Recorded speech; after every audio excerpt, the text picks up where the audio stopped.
Perpetual spoiler season got you down? Finding it hard to keep up with all the different cards coming out constantly now? BLOOMBURROW just released, it seems like, and already it feels like the community is moving on, but not me. Today, we're going to be glossing back over BLOOMBURROW and finding 20 cards, all under $1, that you might have missed from this woodland creature-filled set. As always, this video is brought to you by the EDH Jank Center, your source for everything Commander and everything Jank, and I am your host, Jordan. Now let's dive in. Oh, and by the way, in this list, we're also including cards from the Commander decks because I don't care about the rules. Anyways, let's hop on over to our first card of the day, which is Brambleguard Captain, 3 and a red creature mouse soldier. It says, at the beginning of combat on your turn, target creature you control gets +X/+O until end of turn, where X is Brambleguard Captain's power, and it's a 2/3.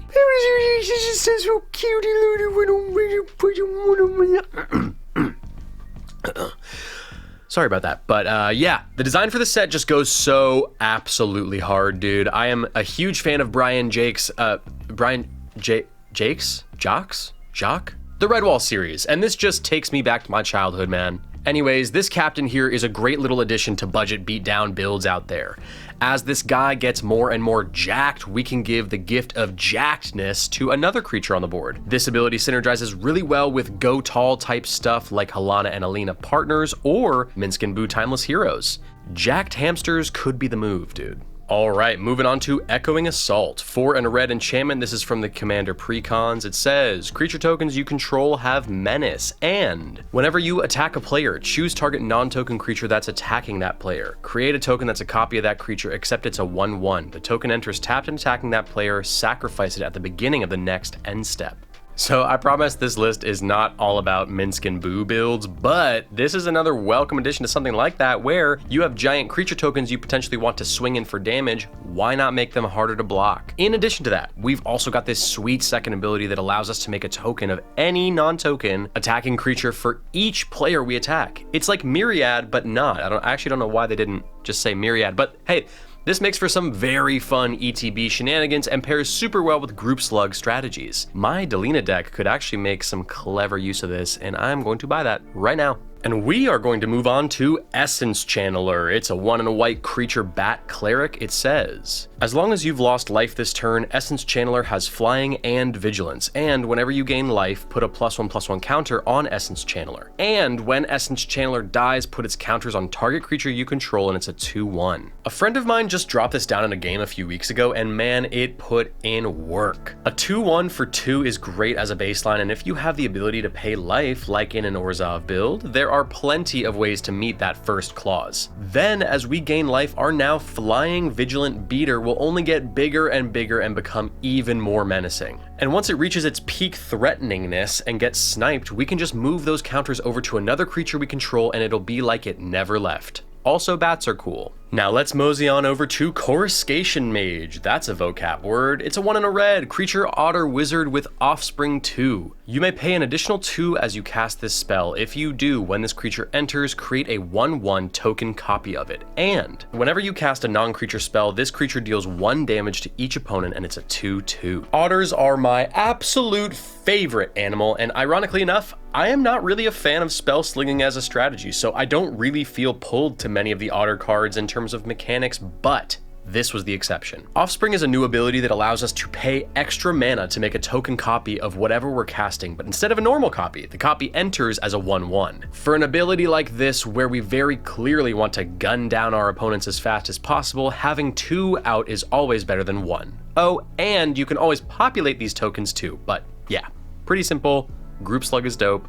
Let's move on to Azure Beastbinder, 1 and a blue creature rat rogue. It has vigilance, and Azure Beastbinder can't be blocked by creatures with power 2 or greater, and whenever Azure Beastbinder attacks, up to 1 target artifact, creature, or planeswalker an opponent controls loses all abilities until your next turn. If it's a creature, it also has base power and toughness 2/2 until your next turn. And it's a 1/3. This is such a sneaky little guy, dude. I'm sure a lot of Magic's old heads will be shaking their head at all the abilities on this 2-drop, but I am salivating because this does so much stuff. 2 mana, and we get a vigilant, mostly unblockable creature, and then on top of that, we are temporarily frogifying something until our next turn whenever this attacks? There is nothing not to love here. Even down to the creature typing, because a rat rogue would be pretty fun to play as in a Bloomburrow D&D campaign. Wizards, if you're listening, I don't know why you would be, but if you are, please make that happen. All right, let's check out Octomancer. 3 and a green-blue creature frog druid. It has gift and octopus.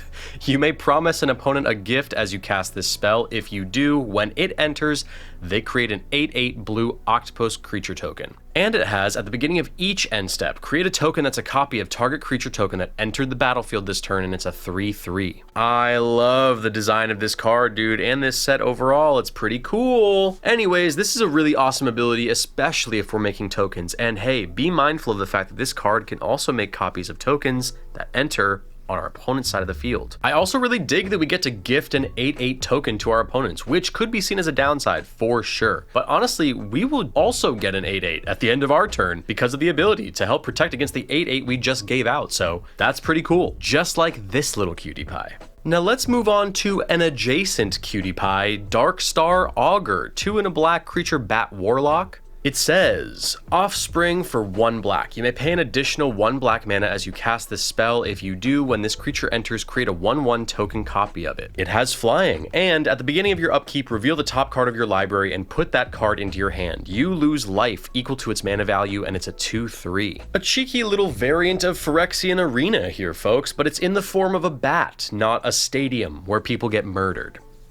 Anyways, we've got another incredible creature here for the value. 3 mana gets a Phyrexian Arena with flying, but then we can pay an extra 1 mana to get a second copy that can net us even more value, especially if we have some life gain to offset the life loss. And if your curve in this deck is pretty low, it shouldn't be too hard to offset with minimal life gain. Okay, moving on to Jackdaw Savior, 2 and a white creature bird cleric. It has flying, and whenever Jackdaw Savior or another creature you control with flying dies, return another target creature card with lesser mana value from your graveyard to the battlefield, and it's a 3/1. This is an awesome new recursion piece for flying decks everywhere. Almost every flying deck I've ever seen splashes white, so this will be right at home in most of those builds. At the time of making this video, it's only 30 cents, which makes it really great for people being mindful with their wallets, but also, even outside of flying builds, this can snag something right back to the battlefield, which is always great. And that stat line is kinda beefy, dude, not gonna lie, so I like it just for its muscles, what can I say? Oh, I know, I'll say let's move on to our 9th card of the day, which is Calamity of Cinders. 5 red sorcery, it has Convoke, which means your creatures can help cast this spell. Each creature you tap while casting this spell pays for 1 generic mana or 1 mana of that creature's color. And it says Calamity of Cinders deals 6 damage to each untapped creature. Listen, just because I don't like board wipes doesn't mean I'm not going to talk about them. And you can check out the 5th episode of the EDH Jank Center podcast for more context on that. But anyways, I find this card fascinating because it's a very cool asymmetrical board wipe in red. The creatures that you convoke to help pay for this spell are the ones being protected from the Calamity. Now, does 6 damage eliminate everything on board? Not all the time, but there are a ton of creatures and strategies that would be hit pretty hard by something like this. But also, there are decks like Firesong and Sunspeaker, as well as Judith Carnage Connoisseur that make extra use out of dealing 6 damage to each untapped creature. Alright, now let's check out Evercoat Ursine, 4 and a green creature elemental bear. It has Trample and Hideaway 3, Hideaway 3. So when this creature enters, look at the top 3 cards of your library, exile 1 face down, then put the rest on the bottom in a random order, then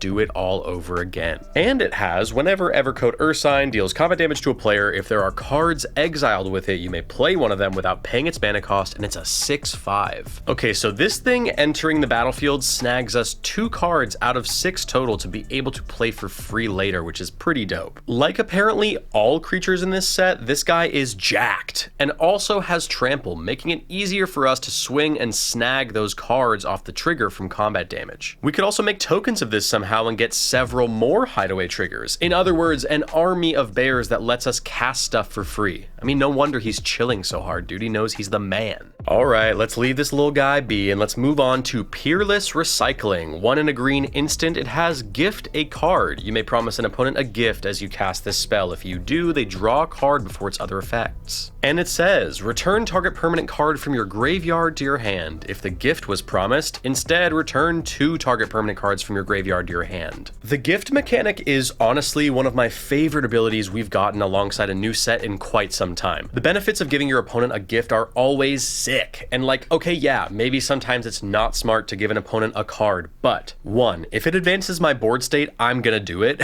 And 2, I actually like to give people resources because it's nice, but it also helps to incrementally speed up the game. Something to mention here as well is the fact that in a singleton format with 99 cards in a deck, a good number of times the card we gift an opponent will not adversely affect us the way we might fear that it would. It's just one of those things that's more scary in theory, I think, than it is in practice. But anyways, what a lovely recursion piece, and for 2 mana and a gift, we can get 2 cards back from our yard, and that's so tasty. All right, moving from 1 2-mana instant to another, we're looking at Overprotect. 1 in a green instant. It says, target creature you control gets +3/+3 and gains trample, hexproof, and indestructible until end of turn. Okay, first of all, Pavel, the artist of the card, went to great lengths to make this little woodland creature look like an idiot, and I love it so much. But yeah, this is a simple tech here, guys. If you're running a pump spell or 2, this has got to be one of them, right? The amount and caliber of keywords on this thing is just absolutely disgusting. Pump spell or protection spell, no matter what you need, this card does the work. Go snag it, if not for me,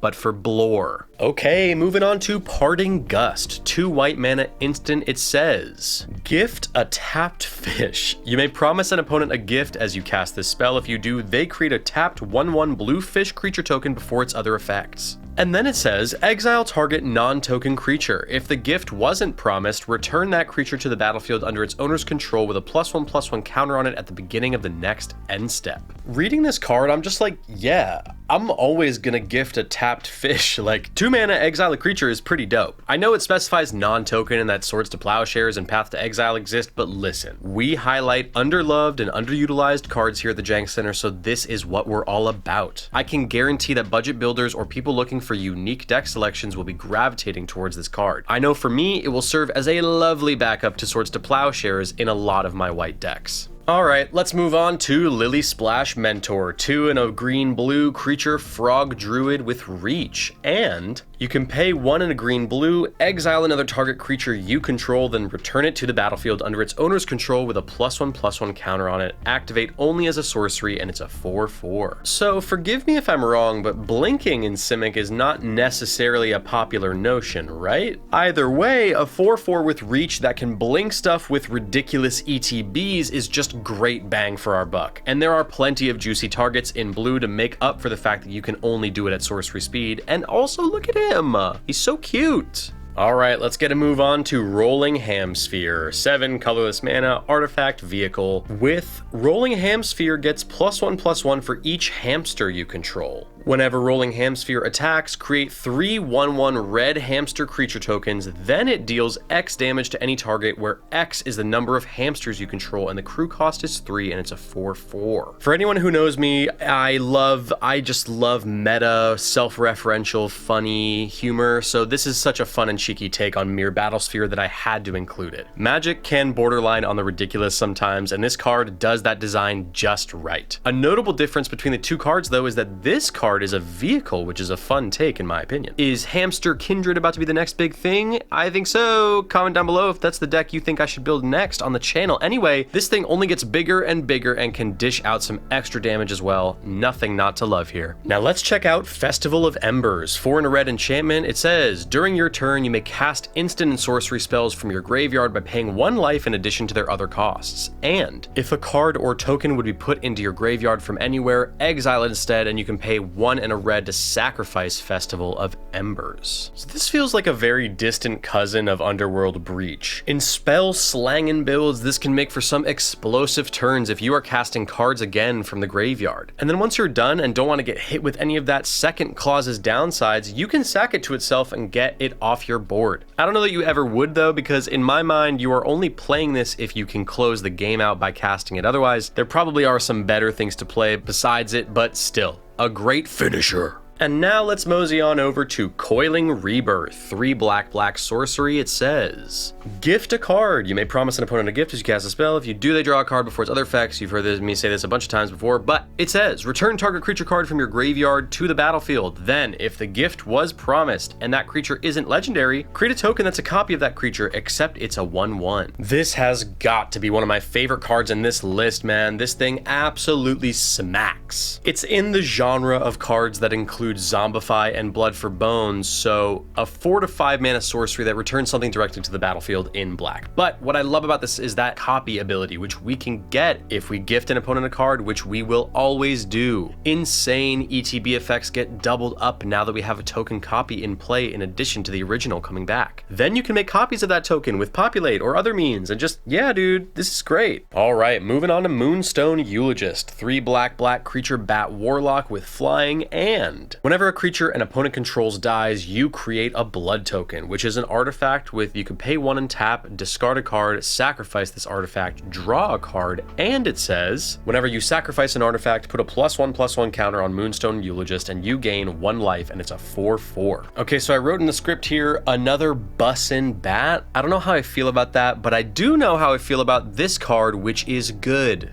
Very good. Blood tokens are all fine and dandy, but that last ability is what's getting me excited, because in the current meta of Commander, sacrificable artifacts are everywhere. Treasures, food, clues, blood, map, and the list goes on. This will be gaining us a ton of life and becoming a very scary threat in the process. Don't sleep on this one, kiddos. All right, moving on to Bark-knuckle Boxer. 1 and a green creature raccoon berserker. It says, whenever you expend 4, Bark-knuckle Boxer gains indestructible until end of turn, and expend 4 means you expend 4 as you spend your 4th total mana to cast spells during a turn, and it's a 3/2. Another major W for the set designers here, because this name is fantastic. Expend is another new mechanic we got with the raccoons of Bloomburrow, and it's pretty good, especially for late game when we're almost assuredly spending 4 mana every turn. If this is a gigantic beater for us, plenty of ways to do that, like in the aforementioned Halana and Alina or Minsk and Boo decks, then giving this indestructible and maybe something like Trample makes it quite the formidable attacker. And hey, for cents on the dollar, that's a pretty cheeky and good deal. All right, now we're at the last card of the day, folks. It's for the common good. XX and a green sorcery. It says, create X tokens that are copies of target token you control. Then tokens you control gain indestructible until your next turn.